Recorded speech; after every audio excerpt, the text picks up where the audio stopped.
Davis steps under center. Gibson and McClendon behind him. Davis with motion by Richard. Will give the ball to McClendon. He leaps. Oh, he doesn't get in. He fumbled the football. Carolina holds. The game is over.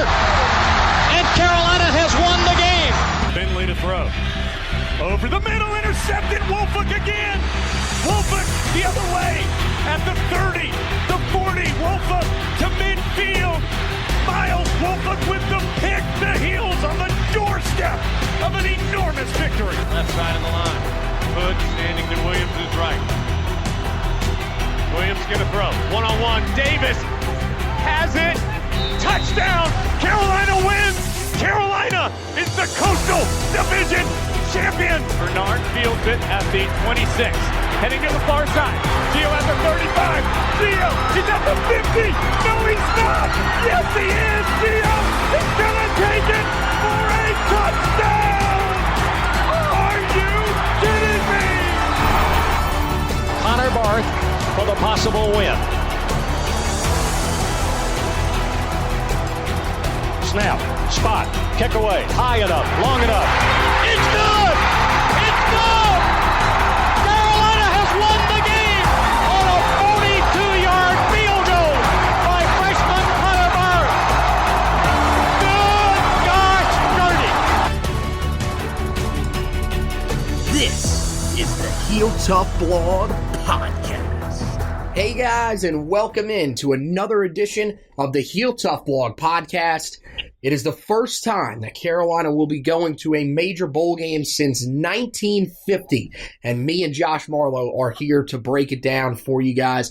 We're not going to go in depth. We're going to wait about a week until we do that, get a little bit closer to the game, do our normal game week breakdowns of the game, make our predictions then, but we are going to talk a little bit about the game that the Tar Heels face coming up on January 2nd. We'll talk about some of the challenges that the Tar Heels will have to face with three guys declaring today that they will not play in the game, and also talk a little bit about the recruiting class that Carolina brought in, allow Josh to get his opinion in on a Tar Heel class that is truly one of the best in program history. But first of all, I did want to address why we are doing this. We'll have the waveform up there for you guys to watch. We are not doing this in person because I am going to have to go and get tested for COVID-19. I've had some symptoms that have lined up with what COVID-19 can produce. Isn't anything overly major at this point just yet, so no reason to be overly concerned, but I still want to go get checked just to make sure that everything is all right. Everybody around me will be all right, so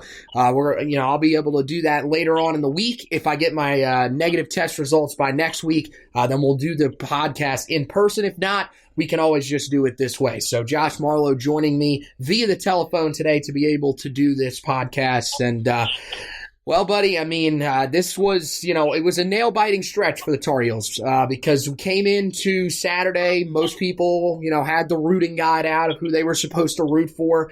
And, Clemson did what they had to do, but maybe did it a little bit too good because Notre Dame was a team that went from number 2 in the country, pretty much a lock to get into the playoffs, to a team that was biting its nails, waiting to see as to whether or not they would sneak in over Texas A&M. Carolina now gets to go to the Orange Bowl, but this probably was a lot closer than we realized inside of that committee room. Yeah, as I was sitting there on Saturday and I watched a good majority of that Clemson-Notre Dame game, I thought Carolina was not going to be going to the Orange Bowl because I thought with the way Clemson pounded Notre Dame, they would have gotten left out of the playoff. And I individually thought Notre Dame should have been left out of the playoff because they got blown out against Clemson. And I think you're going to get the same result with them against Alabama when they meet on New Year's Day. But what it came down to was why Notre Dame got into the playoff was they had that win over Carolina that was better than any win or second win that Texas A&M had to go with Notre Dame's win over Clemson. So it was a very interesting Saturday or Sunday for the committee, because you had to factor in what you're going to do with Ohio State. They weren't going to leave them out because of ratings, program history, and all that. And it benefits Carolina because now, as we mentioned when they beat Miami, the win over Miami sealed the fact that this season was a success. Now you're going to the Orange Bowl. Now there's no other way to define this season other than a successful season for Carolina, because I think, when Mac Brown came back, we all said it would take him 3 years to get Carolina to this point. Well, it took him 2. And now they get a chance to go up against a very good A&M team and a chance for, even though you're missing 3 key players, Carolina finds a way to win the Orange Bowl. They're going to be mentioned in the teams next year as a potential dark horse to make the college football playoffs. So interesting Sunday for the committee. Probably one of the most toughest ones they've had when they put the 4 teams in the playoff together. And luckily Carolina got it, gets in the Orange Bowl, number 13 ranking in the playoff. It really cements a successful second season for Mac Brown and Chapel Hill. Yeah, I mean, we knew it was going to be a challenge for the committee being able to put together this college football playoff. I'm on the other side that you're on. I think, Notre Dame was a team I thought that was deserving. I mean, you went undefeated in the regular season, ran the table. I mean, granted, the ACC is seen as a down conference, but, playing an ACC schedule is not easy. And Notre Dame learned that along the way. They had some of those bumps in the road, a game against Louisville where they struggled a little bit. But A&M, you look at their resume and, their best win is Florida. That's a really good win. Outside of that, they didn't beat a ranked team even during that week all season. We're not talking about a team that was ranked at the time and dropped out. No, they have not faced another ranked opponent the entire season. And again, you've seen some of their struggles against teams like LSU, even a little bit on Saturday against Tennessee for a while in that first half. So I think that was part of the reason why Notre Dame was selected to go in. Carolina does go to the Orange Bowl. Amazingly enough, and it's kind of weird, R.L. Bynum, a guy that you've had on your podcast before, on the Roy's Voice podcast, the guy that, we both have a pretty good relationship with that covers Tar Heel athletics. He put on there the other day after Notre Dame got in that something that is kind of interesting to think about is the fact that Carolina losing that game actually helped them get to the Orange Bowl. If they would have beaten Notre Dame, they probably would not have gotten into the Orange Bowl. They would not have been going to the college football playoff, and more than likely, they would be going to play in the Cheez-It Bowl in Orlando instead of playing in the Orange Bowl in Miami, Florida. So, definitely a weird season, to say the least. The bowl season is a whole just calamity this season as well. You got 2-8 South Carolina in there, 9-2 Army not playing in a bowl game. So it's just a disaster, but it's good to see that the Tar Heels will finally be going to, as I mentioned, their first major bowl game in 70 years. 1950 was the last time the Tar Heels played in what is considered a New Year's Six or major bowl game, which was then the Cotton Bowl back in 1950 with, of course, Charlie Choo-Choo Justice. And now Carolina gets ready to head back to Miami, second straight game that they'll play in Hard Rock Stadium. Of course, we remember the last time that they were out there. Record-setting performance, 554 yards on the ground, 506 yards of total offense on first downs alone.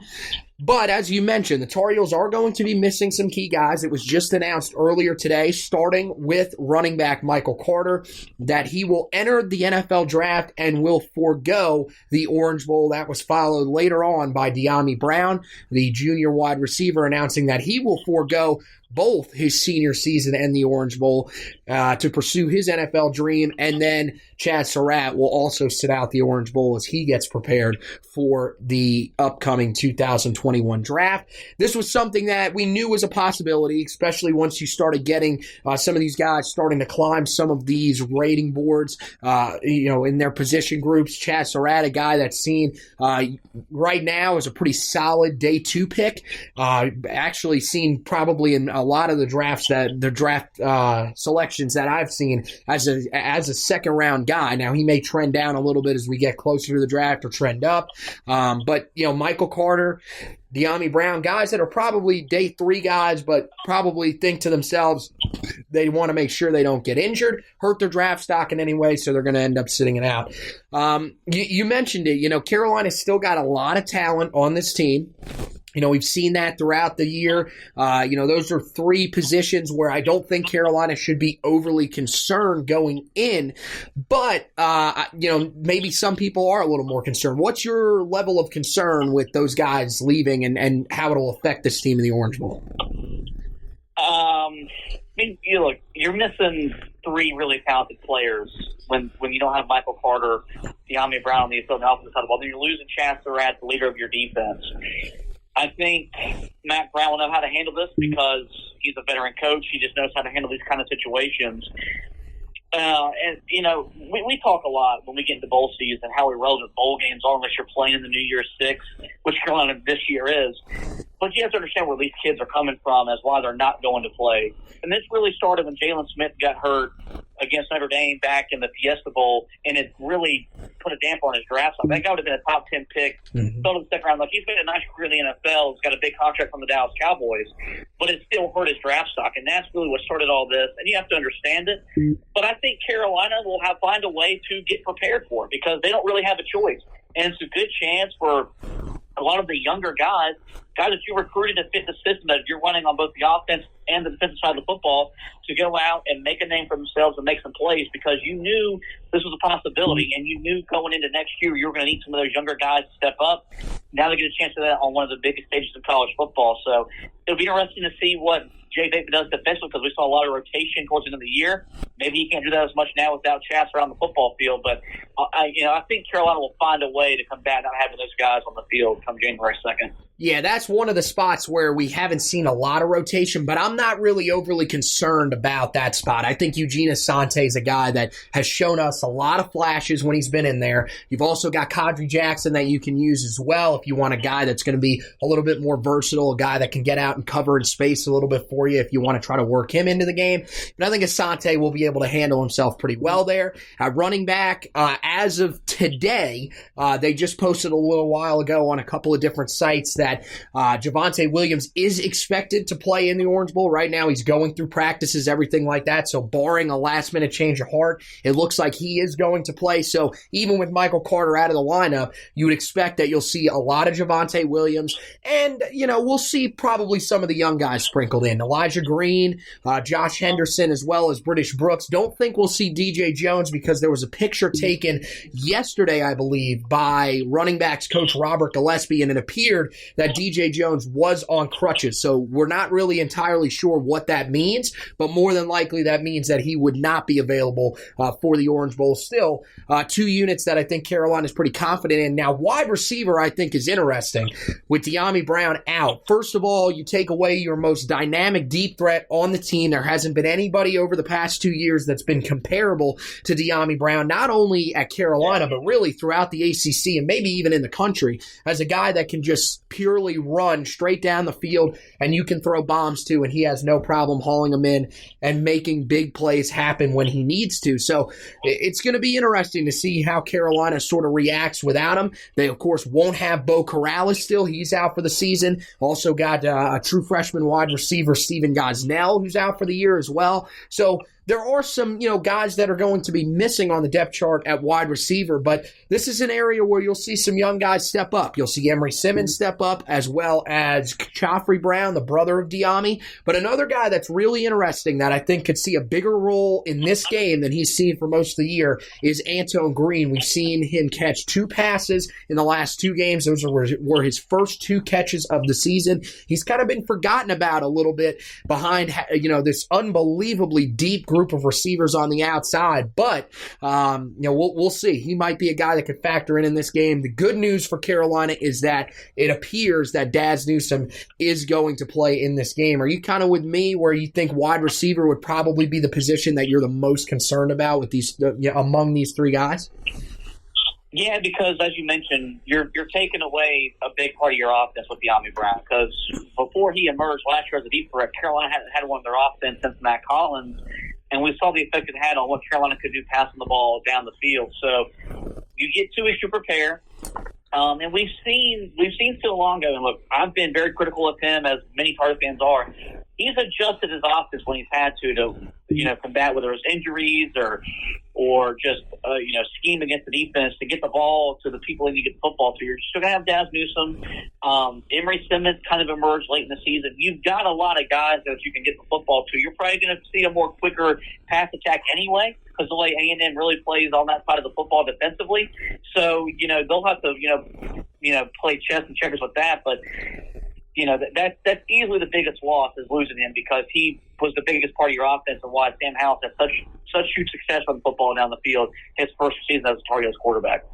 Well, I mean, for Carolina, even if you come into this game, you don't have those guys, at the least you get a good look towards next season, and you get to finish out the season with a pretty tough opponent, an opponent that if you're wanting to be a competitor going forward, a team that's going to be in the talks to potentially challenge Clemson for the ACC, to maybe even, get into the playoff conversation here in the next couple of years, 4 years down the line, something like that.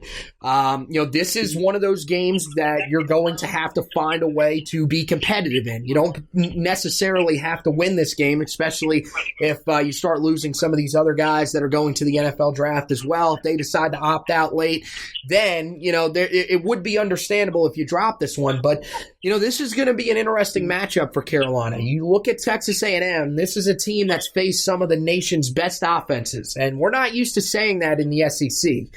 The SEC offenses have never really been bad, but they've never really been legendary like they are this season. They faced the two best offenses in the SEC and two of the best in the nation in Alabama and Florida. They're 1-1 in those games. They had some relative success at times slowing down Alabama early in the season, but Alabama at this point, their offense, is just, it's loaded. They've got three very capable Heisman Trophy contenders that, have put up ridiculous numbers, and they got beat by 28 in that game. Then you look at the other game against Florida, a team that we saw put up some really good numbers against Alabama this past weekend. They've been dynamic all season. They end up getting beat by Texas A&M. Now, granted, that game was at home. A lot of people believe that the environment sort of helped them in that one. So it's going to be interesting to see how Carolina handles this test. But look, I mean, the Tar Heels offense is fantastic. They put up great numbers. There's no saying that they won't put up great numbers in this game as well. But this Texas A&M team has faced some really good offenses, and they know how to beat some really good offenses. Yeah, Jimbo Fisher, who is an offensive-minded football coach, has really brought a good defense to College Station. If you watch A&M play, and I've watched them play a good bit because I'm a Jimbo Fisher fan. I like Kellen Mond, and I've always claimed A&M as like my football team from the state of Texas.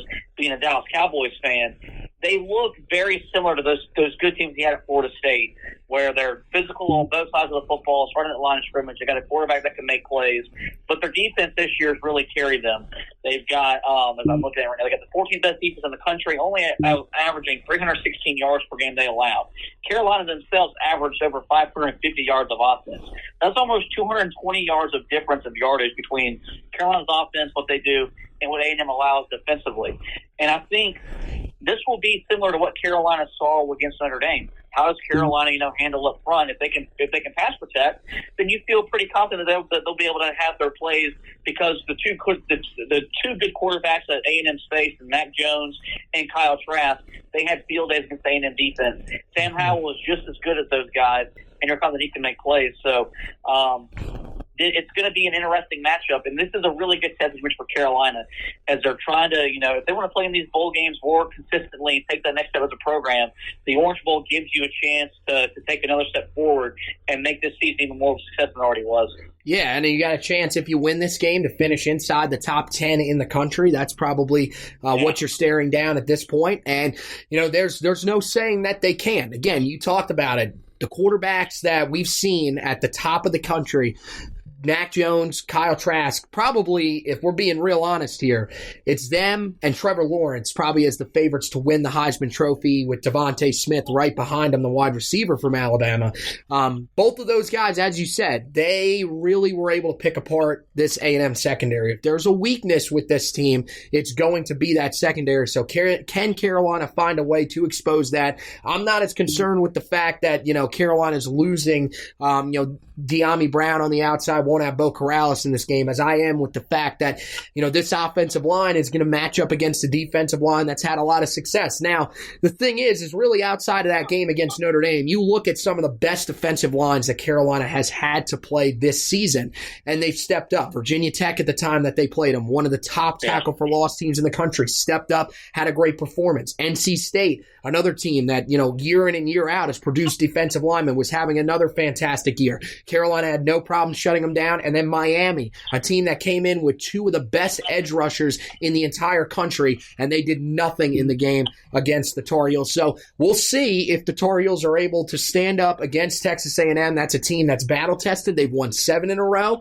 so it's going to be a nice challenge. But I think, as you mentioned a little bit earlier, and of course we'll talk about it a little more when we get to next week, Mack Brown is the guy that if you were wanting a head coach in a situation like this, that he's one of your guys that you would want. He's been there, done that before. He's not going to be afraid of the big stage. He's won a national championship, be it a national championship that nobody, and I mean nobody on planet Earth, thought he was actually going to be able to win with the team that was on the other side. So we'll see how prepared Carolina comes. And, one of the other things that we'll talk about before we go ahead and wrap it up talking a little recruiting here is, what A&M team are you going to see in this game? Is this going to be a motivated A&M team? Is this going to be a team that, missed out on the college football playoffs, so they're saying, forget it, we don't really care?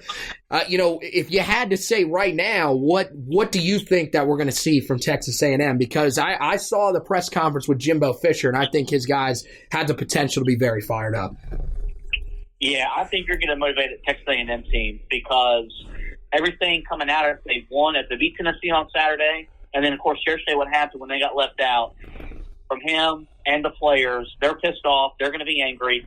And I think they're going to use this as a chance to really get to the committee that they should have been one of the four in the playoff, especially if Notre Dame gets blown out, which is a good chance that's going to happen against Alabama the day before. I think you're going to see a more motivated A&M team. So I think Carolina will have to combat that. We've seen it in the New Year's Six before, and even the BCS system when teams get left out. And that's what bowl season boils down to. Who's more invested than the other usually will win the ball game. And so I think what helps Carolina is that even though they're without, Dyami Brown and Chazz Surratt and Michael Carter, they're still going to be very invested because none of these guys have ever done this. Most of these guys were a team that went 2-9 or 3-8. Now they're going to the Orange Bowl. So this is going to be a big moment for our program as well. And that's why it's probably the most compelling matchup of the New Year's Six outside the playoff because you've got A&M, who should have been, a lot of people's mind in the playoff, and you got Carolina as new kid on the block. So it's going to be an interesting matchup one way or another.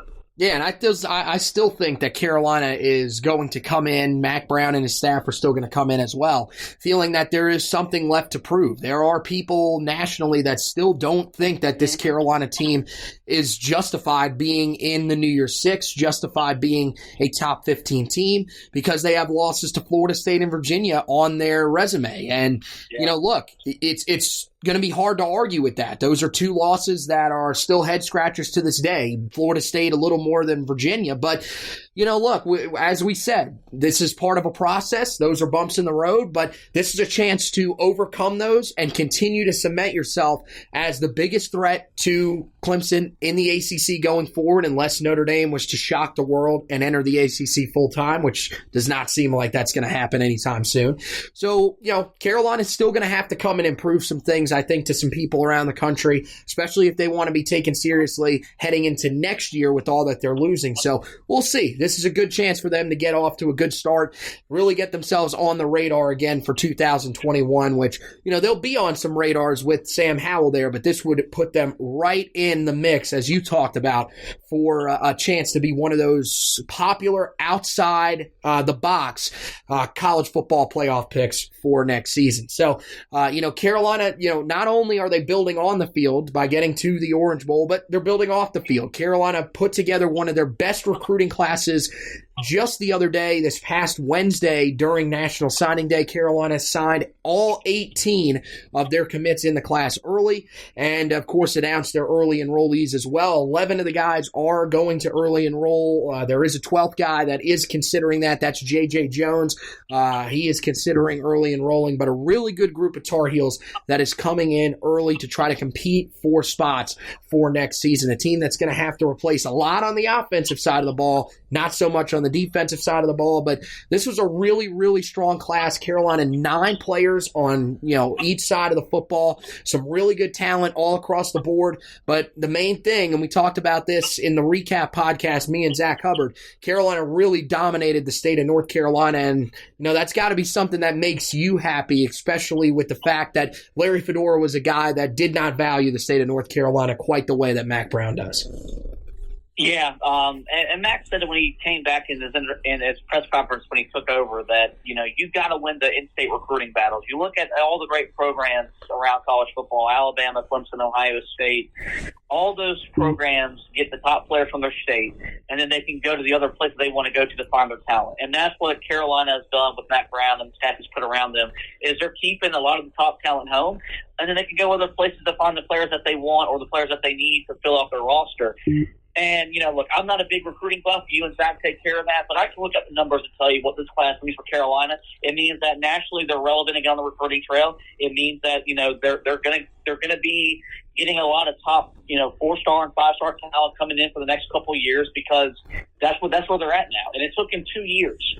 We all thought this was a 3-year process. It's taken him 2. For a guy that was too old, didn't know how to really recruit, everything that we heard negative about this hire, he has pretty much given the middle finger to, and he, whether it's on the field and off the field, and it's a really good thing, because as you mentioned with Larry Fedora, the lack of in-state recruiting ties was frankly embarrassing. That's been the biggest change. As you see all the high school coaches in the state, they talk about when Carolina shows up, there's a difference around it because they're there more often. Carolina really showed up to watch in-state talent when Larry Fedora was here, and that's really changed since Mac Brown came home. But he's doing what he I just like it because he said he's doing what he's going to do. He's made Carolina better on and off the field, whether and he's put the program back on the map, and that's a big chance of recruiting. And then he literally finishes up one of his best classes ever, and he's already on the 2022 class. So the job's not finished for Mac Brown and the staff are doing on the recruiting trail. Yeah, state of North Carolina was big for the Tar Heels in this recruiting class. 15 of the 18 guys at one time, at least, played in the state of North Carolina. Of course, Kobe Paysauer finished up his high school career in the state of South Carolina with Gaffney after transferring when finding out that the season was delayed until February. But Carolina did a lot of really good stuff inside the borders of North Carolina. It's another talented class in 2022, but not quite as loaded as this past year, which was just a historic class that the state has never seen on the football side of things. So this time, Carolina will probably have to head up to the 757 area of Virginia, really just the state as a whole, to try to find some really good talent. And Carolina's off to a great start. As Josh mentioned, Tychun Chapman became the Tar Heels' first commit in the class just the other day on Saturday. And then Carolina expecting that Tayon Holloway, the 4-star cornerback from Green Run High School in Virginia Beach, Virginia, is going to be announcing his commitment to Carolina on Christmas Day. So the state of Virginia is going to be a key one for Carolina in the 2022 cycle, and it would appear that they are off to a fantastic start. So that wraps up this edition of the Heel Tough Blog podcast. We just told you a little bit about Tychun Chapman and Tayon Holloway. We got you guys covered all the way on the Heel Tough Blog website with everything on the recruiting front, as well as everything that the Tar Heels are doing to prepare for the Orange Bowl. So make sure that you go over to the website. We got the Tychun Chapman commitment article. We'll have the preview article up for Tayon Holloway's commitment, as well as Adam Randall's commitment, who, he's the wide receiver at Myrtle Beach High School, played opposite of the Tar Heels' 2021 early signee, J.J. Jones. He's going to make his announcement on that day as well. We will give you a preview for that one, but just know that heading in, it doesn't look great for Carolina that they are going to be able to land his commitment and pull off a double commitment on Christmas Day. But we'll have you covered with all of that on the website, as well as the Orange Bowl stuff. As I mentioned, we got an article up there about the Tar Heels making the Orange Bowl. We got the article, of course, up there about the 3 guys that are leaving, who we think is going to have to step up with them out of the lineup. Of course, we talked a little bit about it on here. You can go back and read it a little bit more in depth on the website. And then we'll have you covered whenever we roll around to the week of the Orange Bowl. It'll be just like a regular week of football. We will preview the game, then we'll recap, give you a trench report and a stock report for the game, and then that will be it for the Tar Heel football season. We will wrap up, of course, go into off-season mode. We'll, of course, do the end of the year stuff that we normally do, the final grades, the awards, all that kind of great stuff. We'll do all of that both on the website, on the blog, and then, of course, right here on the podcast. For the podcast, make sure that you like and follow the Facebook page so that you guys can get all the updates from the website and from the podcast as well whenever we put out a new episode. Whenever we put out a new video episode, we premiere the video. It'll tell you right in your notifications that we're about to premiere a video so you don't miss it. If you're one that is listening to the podcast, wherever you're listening to it, maybe it's Apple Podcasts, Google Podcasts, Spotify, Spreaker, wherever, make sure that you rate, review, and subscribe to the podcast. The rating and reviewing helps us move up some of the leaderboards in terms of when people search Tar Heel Podcast, they'll be able to find us. Some people haven't tracked us down yet. They're missing all this great content, so help them out. Help us out a little bit too, if you wouldn't mind, by moving us up some of those rankings so more people can do the thing that we're encouraging you to do, which is subscribe. Whenever you subscribe, you'll get every podcast in your player automatically. So you can, it'll automatically download for you whenever we have a new episode. Whenever you're ready to listen to it, wherever you're ready to listen to it, it'll be right there for you, and you will be able to play the latest edition of the Heel Tough Blog podcast. So that wraps it up for this edition of the Heel Tough Blog podcast. Want to thank Josh for stopping by with me. Want to thank you guys for listening, and as always, go Tar Heels.